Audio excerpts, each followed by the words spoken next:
Hello, Nay. Ah, anak, anong oras ka uuwi? Naku, pasensya na ha, kasi hindi na kita mabibisita dyan. Kaya naisip ko na bago ako pumasok sa school, lulutuan kita ng masarap na pagkain. Ah, okay lang po, Nay.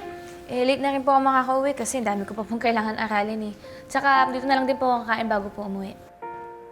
Sigurado ka? Opo, Nay. Anak, basta huwag mong papabayaan yung sarili mo ha. At saka naniniwala ako na magagawa mo ng tama yung operasyon. Basta manalig ka lang na kaya mo yan. Tsaka, syempre, kailangan magdasal ka. Alam ko naman na hindi ka niya pababayaan. Thank you po, Nay. Kailangan ko po marinig yan ngayon.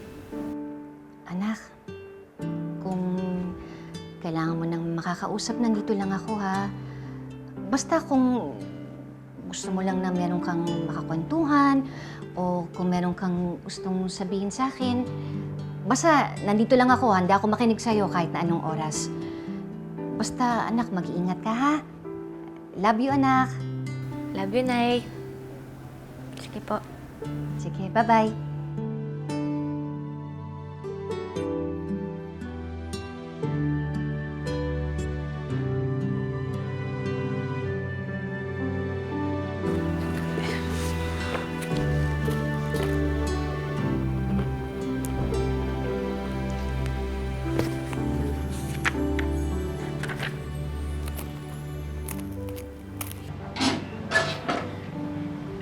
So, ibig mo sabihin, hindi mo pa nasasabi kay Annalyn dun sa offer ni Carlos sa kanya?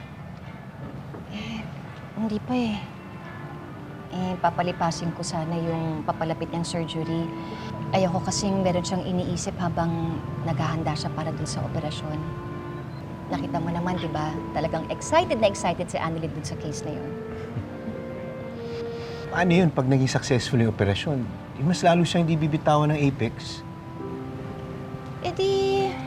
Ibig sabihin nun, para talaga siya sa Apex. Nandun yung pangarap niya, nandun yung kinabukasan niya. Sino ba naman ako para humadlang doon, di ba? Sandali. Gusto mo ba talagang umalis si Annalyn sa Apex? Huwag mong sabihin dahil pa rin kay RJ. Hindi, walang kinalaman si RJ dun sa kagustuhan kong umalis si Annalyn sa Apex. Lynette, concern lang ako doon sa bata. Alam naman natin yung nangyayari sa kanya ngayon, di ba? Medyo toxic sa kanya yung Apex eh. Tsaka alam naman natin na inaapi parati siya ni Moira doon. Hindi malayong mangyayari yun, lalo na't wala ngayon si RJ para protektahan siya. Mahusay at matalino si Annalyn. Imposibleng hindi siya maging successful sa Apex. Kaya nga lang, hindi malayong hindi siya kainggitan ulit ng mga tao doon. Mas lalo siyang pag-iinitan ng mga tao doon. Lalo na ni Moira at ni Zoe. Hihintayin pa ba natin na may mangyaring masama sa kanya bago tayo kumilos?